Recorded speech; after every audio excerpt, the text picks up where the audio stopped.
Jelang mudik Lebaran 2024, pemerintah Kota Binjai, Sumatera Utara memperbaiki sejumlah ruas jalan yang rusak parah di lintas Medan, Sumatera Utara menuju Aceh.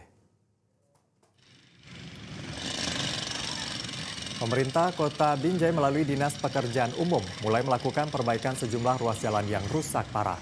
Salah satunya di Jalan Kelurahan Kebun Lada, Kecamatan Binjai Utara, Kota Binjai. Ruas jalan yang berada berdekatan dengan Pasar Pagi Kebun Lada ini dalam kondisi rusak parah karena banyaknya lubang besar di tengah jalan. Ditambah lagi adanya rel kereta api yang kerap membuat lalu lintas menjadi macet parah. Perbaikan jalan ini telah dilakukan sejak beberapa hari yang lalu dan diperkirakan selesai 2 hari menjelang Lebaran Idul Fitri. Dengan adanya perbaikan jalan ini diharapkan dapat memperlancar arus mudik Lebaran 2024. Jalur ini merupakan jalur utama jalan lintas Sumatera dari Medan menuju Aceh dan sebaliknya.